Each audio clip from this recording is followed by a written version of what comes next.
Hello guys, this is Rahul Bhaiya. Welcome to my YouTube channel. So in this video we'll continue the series which we recently started. Okay, हम Upendra Singh ma'am की जो book है ancient India की, उससे related multiple choice questions को हम करेंगे, right? Pre के पहले, प्रीलिम्स 2025 के पहले जितना अच्छे से मैं करा पाऊँ मेरी पूरी कोशिश रहेगी कि आपको उस पूरी बुक को रिवाइज़ करा दूँ, राइट? ताकि आपको बाकी जो एस्पिरेंट्स हैं जो इसको सीरियसली नहीं लेंगे, ओके, उनसे आपको एज मिले। बिकॉज मैंने आपको पहले भी बताया था कि पिछले 6 साल में, okay, on an average 6 questions आ रहे हैं एंशिएंट इंडिया से, राइट? आप इसको चेक कर सकते हो अच्छे से, मैंने एक इस पर वीडियो भी बनाया है। और उन 6 में से आप मान के चलो रफली 4 क्वेश्चंस, ओके, 6 में से 4 क्वेश्चन आते हैं उपेंद्र सिंह की बुक से, और बाकी जो 2 होते हैं वो जनरल बुक से होते हैं, जिसको आप मान के चलो बाकी लोग भी कर सकते हैं, ठीक है? तो इस बुक का मतलब है आपके 3 से 4 क्वेश्चन आपको एडिशनल मिलेंगे, ओके, मतलब मायने रखता है, क्योंकि प्रीलिम्स का कॉम्पिटिशन इतना टफ है गाइस, एक एक 2-2 नंबर बहुत मायने रखते हैं। 2 क्वेश्चन तो मतलब बहुत बड़ी बात हो गई, ठीक है? अगर आप उसका अगर ऐसा कोई डाटा होता तो आपको पता चलता कि एक क्वेश्चन से पता नहीं कितने हज़ार बच्चे बाहर हो गए, राइट?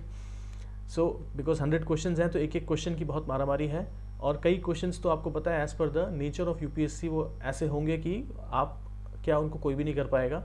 तो वो क्वेश्चन तो रफली कंपटीशन का पार्ट नहीं होते, बट जो ऐसे हैं जो थोड़े हल्के से टफ़ कैटेगरी के हैं, टफ़ इन द सेंस कि वो उन बुक से आ रहे हैं जिनको पॉपुलरली लोग नहीं पढ़ते हैं, ठीक है? अभी मैंने आपको बताया था यही ट्रेंड चल रहा है।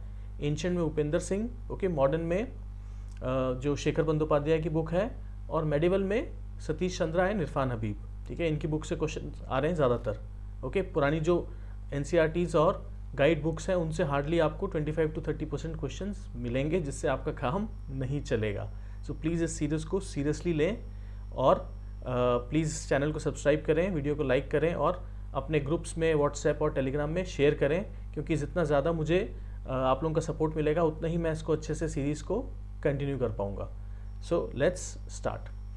सो फर्स्ट क्वेश्चन देखते हैं। Consider the following statements. Hardly any Paleolithic sites have been found in the alluvial plains and western Ghats. Okay, let's see whether this is correct or not.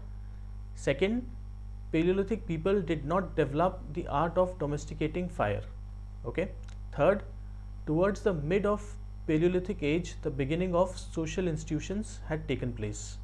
Which of the above 3 statements are correct with respect to the characteristic features of Paleolithic age? So again 1 2 3 आप इसको pause करो, ठीक है, और फिर इसका correct question टिक करो, उसके बाद हम इसको डिस्कस करते हैं। तो लेट्स स्टार्ट। तो देखिए पहला statement, hardly any palaeolithic sites have been found in the alluvial plains and western Ghats, ये करेक्ट है, ठीक है? क्यों? रीज़न इज़ दैट जो एलुवियल प्लेन्स हैं ये उस टाइम पे बन ही रहे थे, ठीक है, और जो वेस्टर्न घाट्स हैं वो उस टाइम अंडर वाटर थे, okay, for most part of the palaeolithic age. तो ये सही है, that's why this statement is correct. Second, palaeolithic people did not develop the art of domesticating fire, ये गलत है, ठीक है?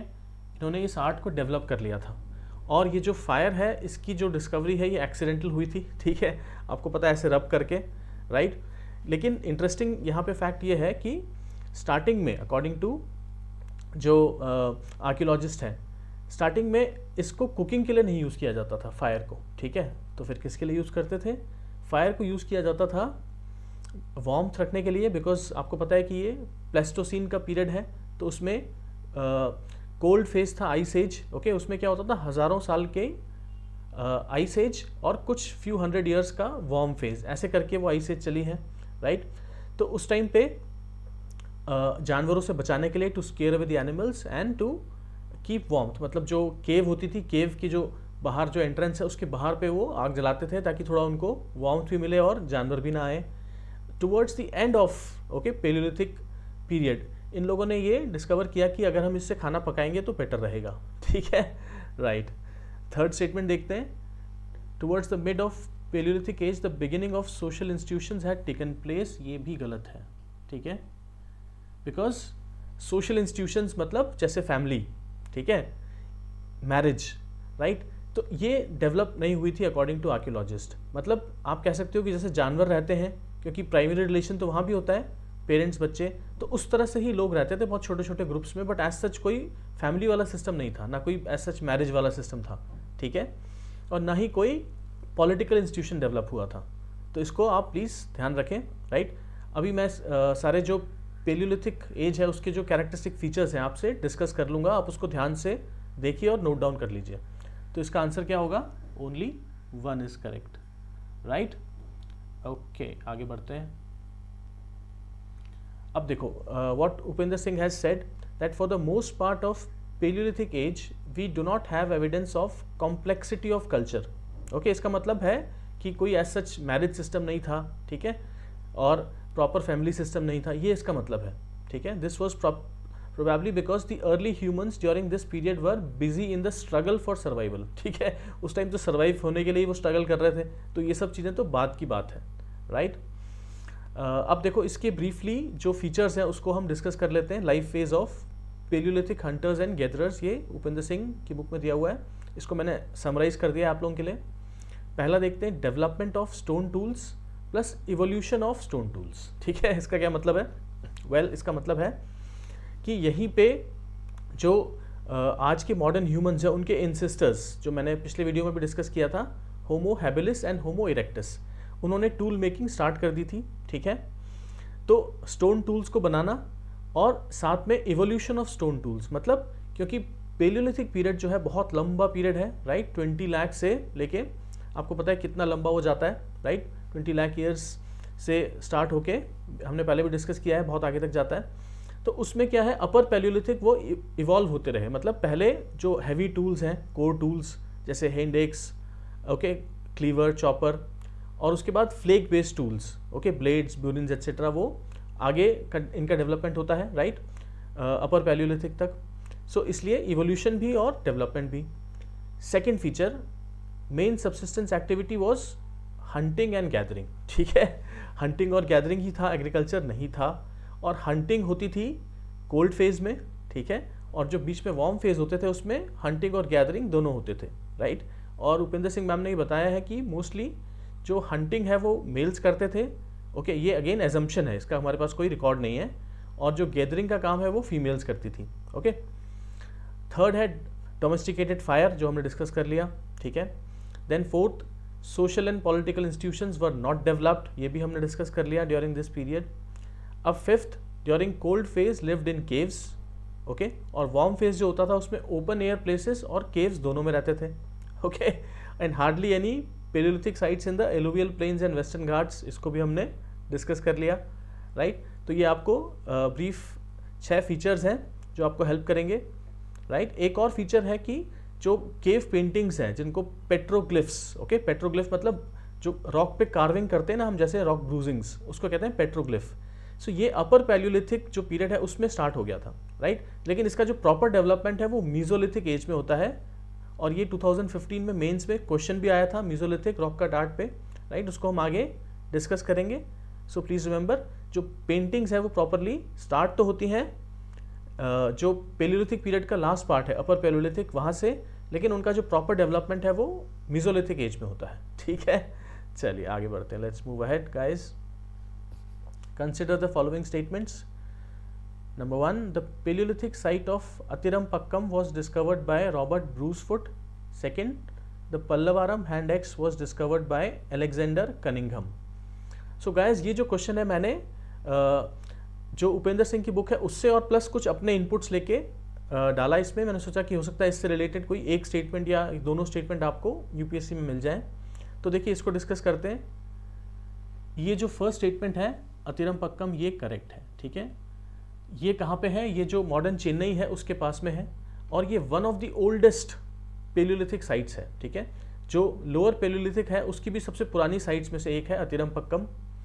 और ये रॉबर्ट ब्रूसफुट कौन था, अभी इसको डिस्कस करते हैं 2 मिनट में। पहले जरा अगला स्टेटमेंट देखते हैं। Pallavaram hand axe was discovered by Alexander Cunningham, ये इनकरेक्ट है।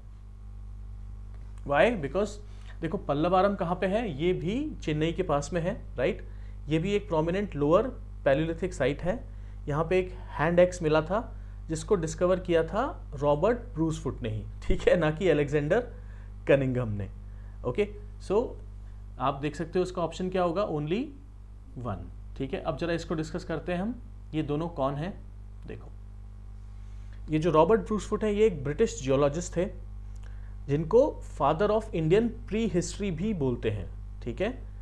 और इन्होंने जो अतिरमपक्कम की साइट है उसको डिस्कवर किया था, और इन्होंने ही पल्लवारम के हैंड एक्स को भी डिस्कवर किया था, ठीक है, राइट। एलेक्जेंडर कनिंघम, ये कौन है? A British army engineer who was interested in archaeology and founded the archaeological survey of India in 1861, ठीक है। डेट आपको याद नहीं रखनी, बट नाम याद रखना है। Sometimes considered as the father of Indian archaeology, okay. अब इसको देखो कैसे याद रखेंगे। रॉबर्ट ब्रूस फुट, ओके, इन्होंने क्या डिस्कवर किया? एक तो अतिरमपक्कम की साइट और दूसरा पल्लवारम हैंड एक्स, ठीक है। तो ये मोस्टली किससे रिलेटेड है? प्री हिस्ट्री से, राइट। ये प्री हिस्टोरिक साइट्स हैं, अतिरमपक्कम, पल्लवारम, और जो हैंड एक्स है वो भी उस टाइम का टूल है। तो रॉबर्ट ब्रूस फुट किसके फादर होते हैं? प्री हिस्ट्री के, ठीक है। और जो अलेक्जेंडर कनिंघम है, इन्होंने क्या फाउंड किया? Archaeological survey of India.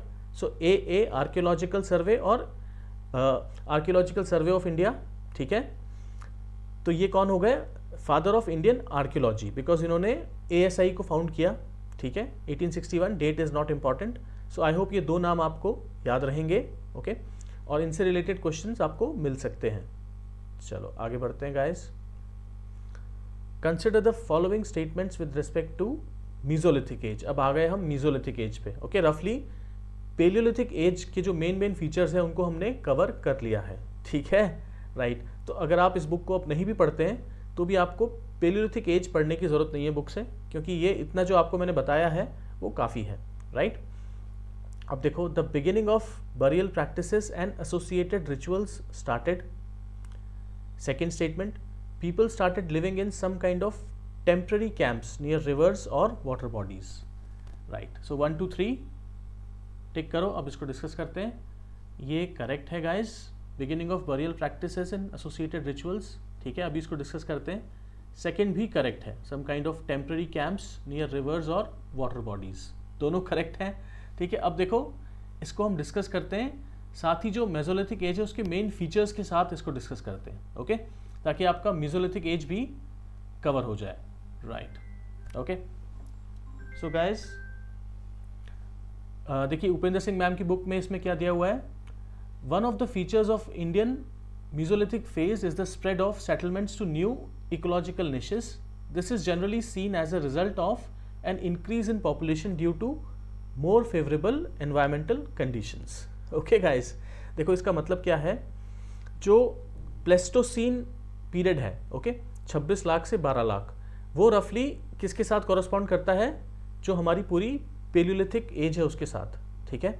और मीजोलिथिक एज रफली यहाँ से स्टार्ट होती है 12,000 BCE से, ओके। सो 20 लाख से लेके 12,000 तक क्या चलता है?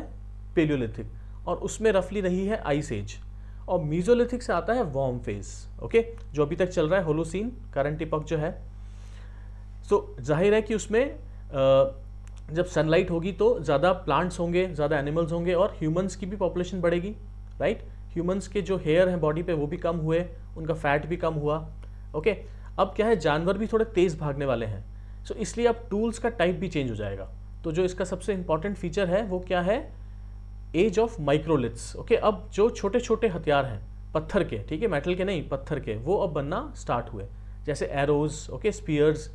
ये क्या करते थे? उनके छोटे पत्थरों को, उनको जैसे ब्लेड बनाई, उसको घिस दिया और उसको बांध दिया किसी, ओके, पेड़ की टहनी के साथ या बोन के साथ, ठीक है। अब वो बन गया भाला, तो उसको ऐसे फेंक के मार सकते हैं, या एरो भी बन गया ऐसे, ठीक है, एरो को भी फेंक के चला सकते हैं, राइट।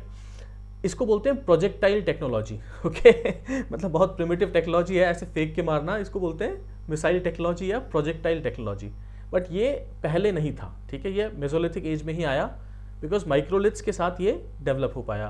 तो अब जो है शिकार हम अच्छे से कर सकते हैं, जानवर भी तेज भाग रहे हैं, तो उनको मारने के लिए हमको चाहिए एरो या भाला, ओके। सो ये ध्यान रखो, mesolithic is also known as age of microliths, ठीक है। अब देखो आगे बढ़ते हैं।